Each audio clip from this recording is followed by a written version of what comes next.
बस अब दुख और नहीं। बरसों बीत जाते हैं इस लड़ाई में और हम एक खुशी तक को देखने के लिए तरस जाते हैं। कभी एक चाय की प्याली पीकर भी मन इतना खुश हो जाता है कि क्या कहें। तो कभी कोई मित्र मिल जाए, कोई पुराना दोस्त मिल जाए तो बहुत अच्छा लगता है। कभी बिजनेस में इतना मुनाफा हो जाता है कि हमने कभी सोचा ही ना होगा। कभी किसी से प्यार होता है तो दिल बाग बाग हो जाता है। कभी पता लगता है कि कोई बहुत अच्छी नौकरी मिल गई या कोई बरसों से उलझा हुआ काम अचानक बिना किसी कोशिश के ही बन गया। किसी प्लॉट का सौदा अच्छे में निपट गया। लड़के या लड़की के लिए एक अच्छा सा रिश्ता मिल गया। शादी का होना सपनों के सच जैसा होना होता है। इंसान एक ऐसे घर की कल्पना करता है जिसमें वो सुकून के साथ अपने जीवन साथी के साथ अपनी नई दुनिया बसाए। अपने हमसफ़र के साथ एक ऐसे सफ़र का आगाज़ जिसमें खुशियाँ ही खुशियाँ हों। वो अपने हमसफ़र को इस दुनिया की हर खुशी देना चाहता है, मगर क्या करे, किस्मत के उस फेर का जिसमें वो घिर कर रह जाता है। किस्मत यूं पलटती है कि इंसान की बनाई हुई सब जीवन की योजनाएं धरी की धरी रह जाती हैं। ऐसे में सही मार्गदर्शन करती है तो लाल किताब अमृत। लाल किताब अमृत किस्मत के किसी भी जहर के लिए अमृत का काम करती है। इसके बारे में हमें और भी बहुत कुछ इस शो के दौरान पता लगता ही रहेगा, लेकिन इस वक्त मैं बुलाना चाहूँगी दिलीप ताते जी को, जो कि अपनी पत्नी के साथ उड़ीसा से हमारे यहाँ आए हुए हैं।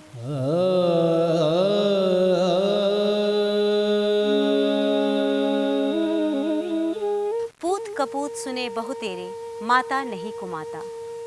लेकिन सबसे बड़ी विडंबना दिलीप प्रसाद ताते जी की ये रही है कि उनकी सौतेली माँ ही उनकी सभी मुसीबतों की जड़ रही। दिलीप जी, आपके बारे में मैंने पढ़ा था, आपकी कुछ समस्याएं आपने हमें बताई हैं। जब से मैरिड हुई है, जब से शादी हुई है, तब से मतलब कुछ दिन तक तो ठीक थे।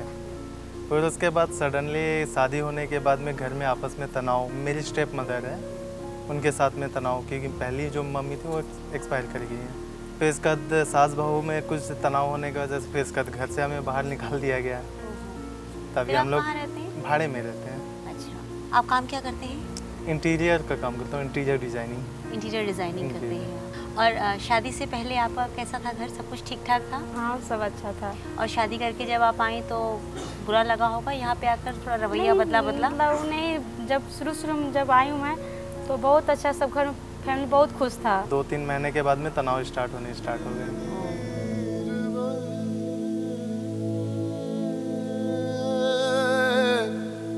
बड़े लड़का जब मेरा प्रेगनेंट जब रही उसमें मतलब आपस हो जाता, थोड़ा सा प्रेगनेंसी बात तो हो ही जाता दिक्कत थोड़ा सा। जब वो थोड़ा सा होने लग गया, मेरा भी थोड़ा सा लूज हो गया, उसी में पूरा होने लगा। जिससे शुरू में करते उसे नहीं कर पाया, फिर इसी की वजह ज़्यादा। मतलब काम आप वैसे नहीं कर पा रहे थे जैसे आप पहले करते थे? पहले करते थे।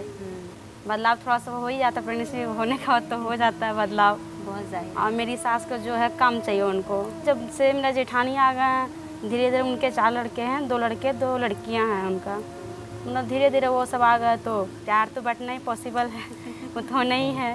फैमिली आ जाने के बाद थोड़ा सा काम में भी लूज होने लग गया मेरा, प्रेगनेंसी रहे।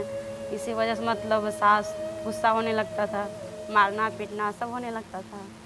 मारना पीटना? बिल्कुल सब होता था।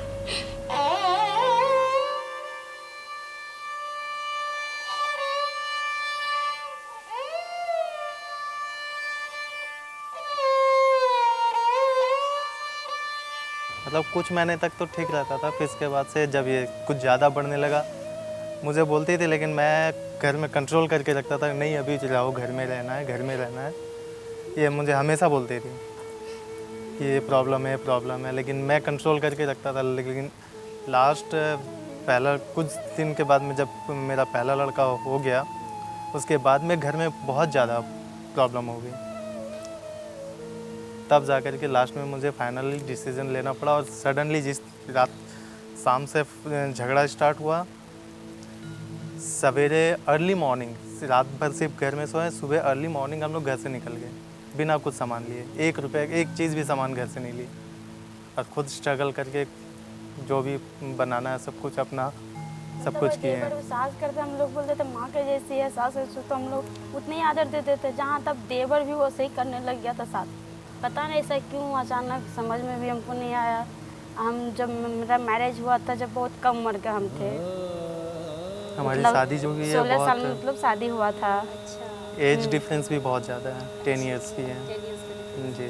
तो इसके लिए जो बचपना भी था उतना मतलब समझ भी नहीं पाते थे हम। और ये शादी जो हुई है तो मतलब मैं घर के अगेंस्ट में नहीं गया, जो घर वाले फाइनल कर लिया बस डन, बस बस आपकी सौतेली माँ है जी। और ऐसा आपका मानना है कि शायद आपकी माँ की मौत के जिम्मेदार भी कहीं ना हाँ, कहीं मम्मी वो हैं। जो अभी है प्रेजेंट वही।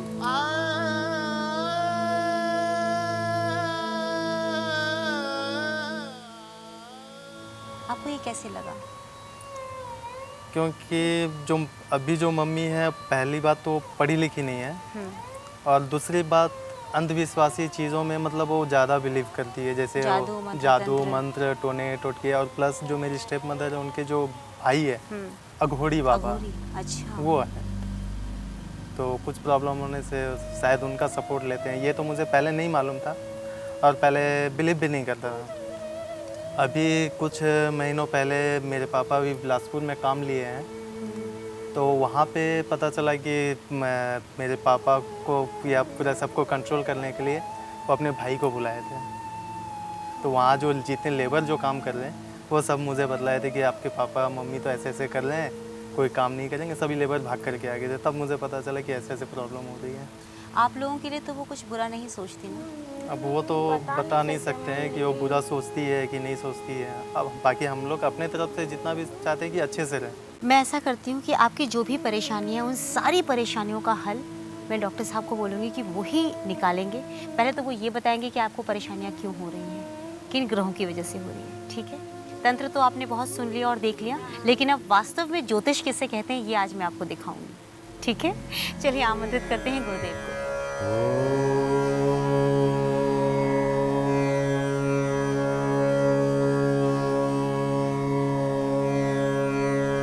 चैन के गांव चल तो सही, सुख है बंदे वहीं कहीं। कब तक दुख के दाग गिनेगा, बस अब दुख और नहीं, बस अब दुख और नहीं।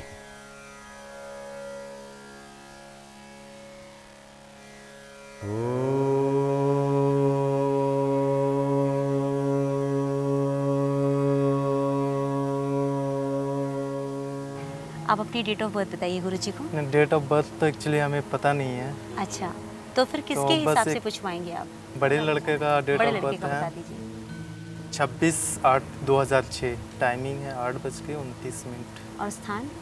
राउरकेला, उड़ीसा। राउरकेला, उड़ीसा।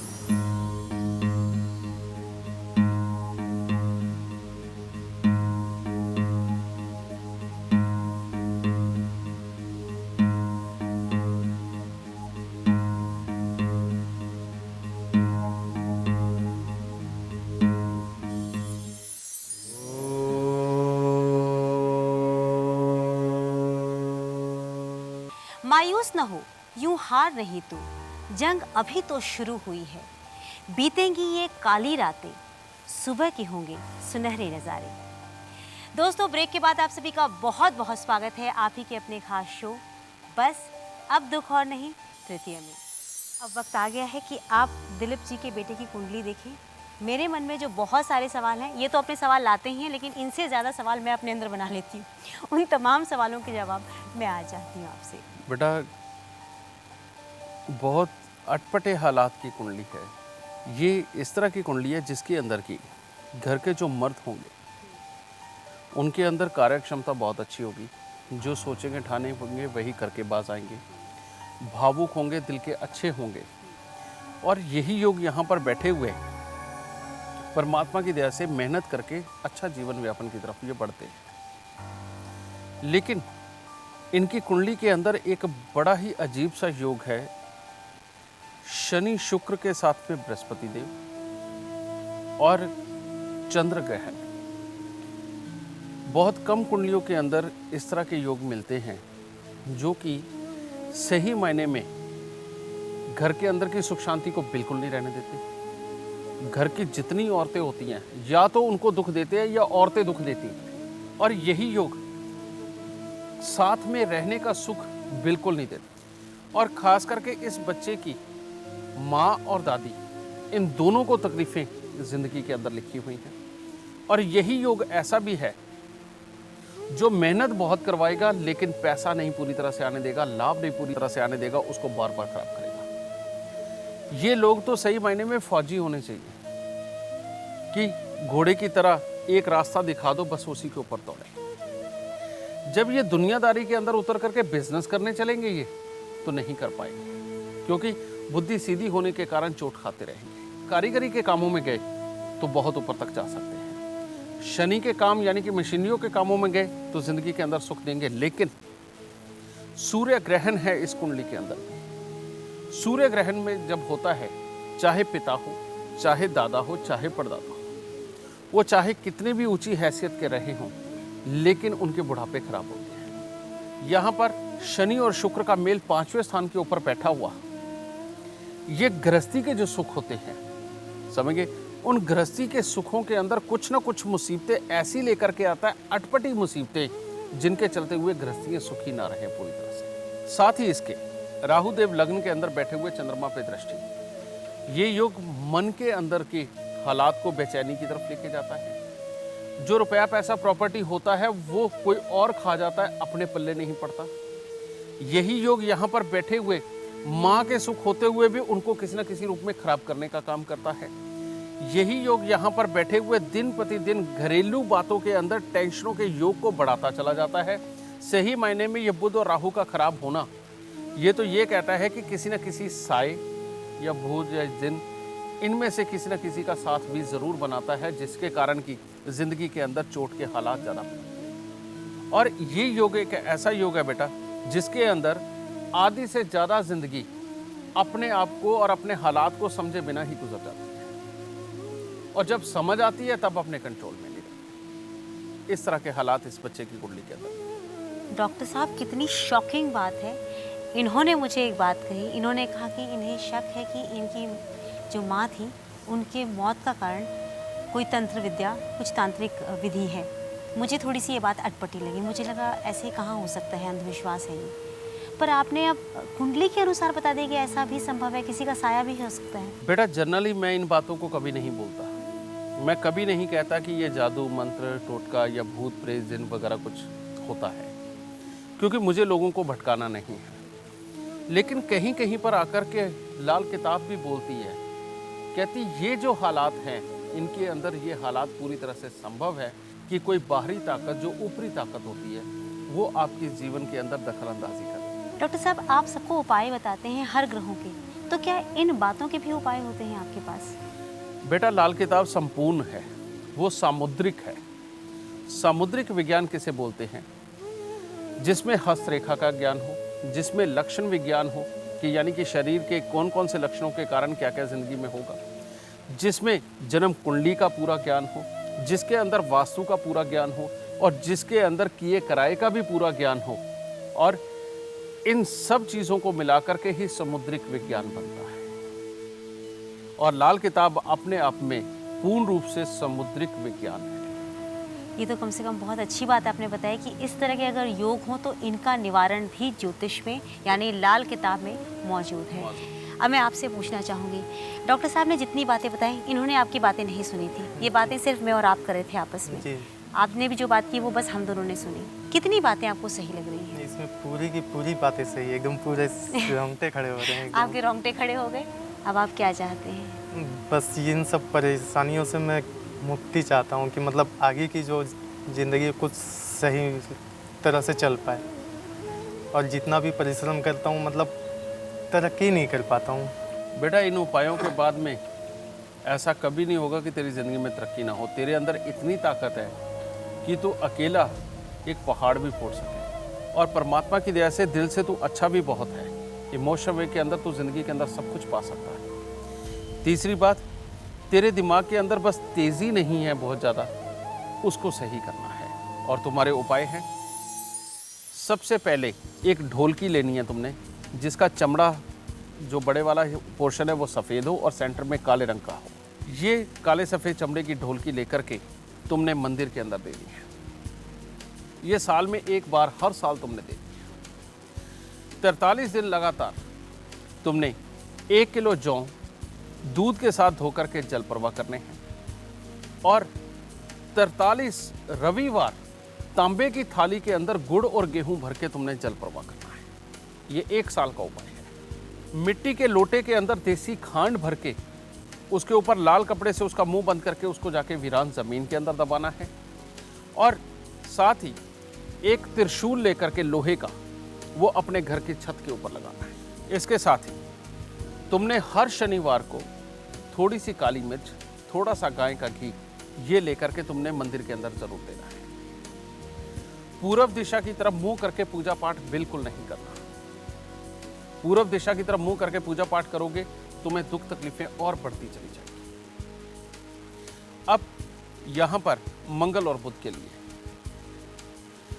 तांबे के लोटे के अंदर मूंग साबुत भरकर ढक्कन को पीतल का टांका लगवा करके उसको तुमने जल प्रवाह करना है। 27 दिन लगातार कन्याओं को, छोटी छोटी जो कन्याएं होती हैं उनको तुमने 6 साबुत बादाम देने हैं। ठीक है, 6 साबुत बादाम हर कन्या को दो। अगर 6 ही कन्याओं को दो तो और भी उत्तम है। हर चंद्र ग्रहण के ऊपर 7 नारियल पूजा वाले, 700 ग्राम काले सफ़ेद तिल, 700 ग्राम साबुत बादाम, 700 ग्राम सरसों का तेल और 70 सिगरेट प्लेन बिना फिल्टर की ये एक ही जगह मिक्स करके अपने सर से 7 बार घुमा करके इसको जल प्रवाह करना है। और इसी तरह से सूर्य ग्रहण के ऊपर 1 पूजा वाला नारियल और 1 किलो साबुत बादाम लेकर के तुमने जल प्रवाह। काले और नीले रंग से तुमने सख्त परहेज बनाना है। पन्ना, ये जो हरे रंग का नग है ये तुमने धारण करना है सबसे छोटे वाली उंगली में। इसके बाद में अब जो किया कराया है उसको दूर करने के लिए उपाय बहुत ज़रूरी है बेटा। नारियल की जो गिरी होती है वो आधा नारियल लेना है। उस नारियल के अंदर आपने सरसों का तेल भरना है। सरसों का तेल भर के थोड़े से उड़द साबुत डालने हैं उसमें थोड़ा सा सिंदूर लेकर के भी डालना है और ये लेकर के उसको तुमने अपने माथे पर लगाना है। लेकिन इसके साथ में 1 अंडा लेना है मुर्गी का, 1 पीपल की तुमने डंडी लेनी है, समझ गए। ये लेकर के इन सब सामान को अपने हाथ में पकड़ लेना है। पकड़ के अपने घर के अंदर पूरे में घुमाना है और एक ही शब्द में बोलना है तुमने कि जो भी यहाँ पर वास करता हो मेरे साथ चले, जो भी यहाँ पर बिन बुलाए आया हो वो मेरे साथ चले। ये शब्द बोलते हुए तुमने जंगल के अंदर चले जाना है। ऐसी जगह जाना है जहाँ पर कोई इंसान शायद ही कभी जाता हो। ऐसी जगह पर ले जाकर के वो जो पीपल की डंडी है उसके साथ एक चौराहा बना देना है, क्रॉस।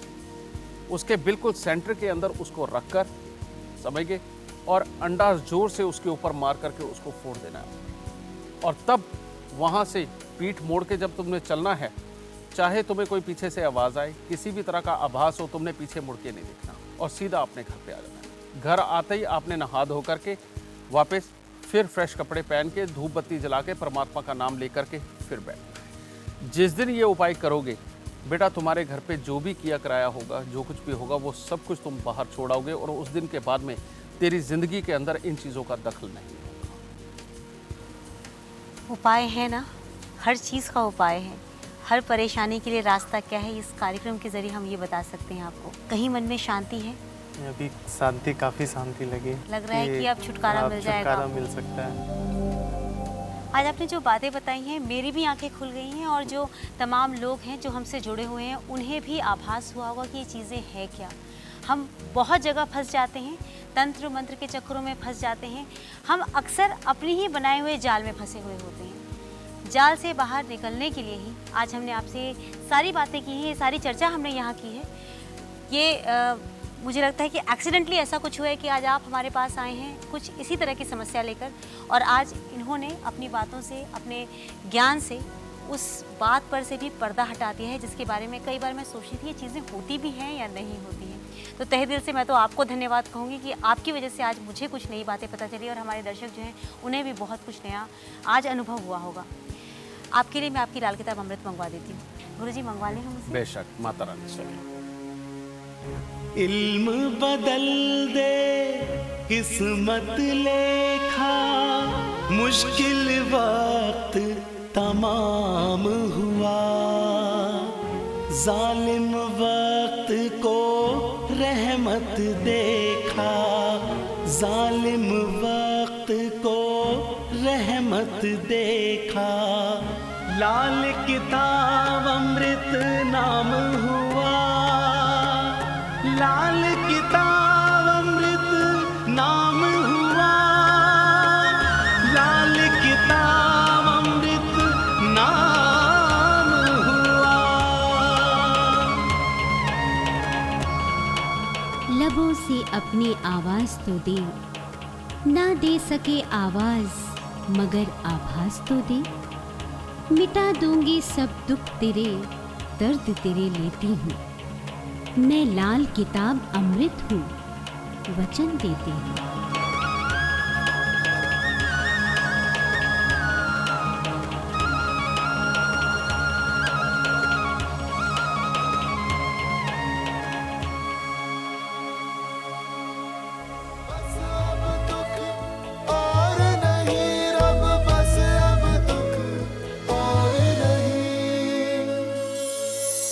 बस अब दुख और नहीं।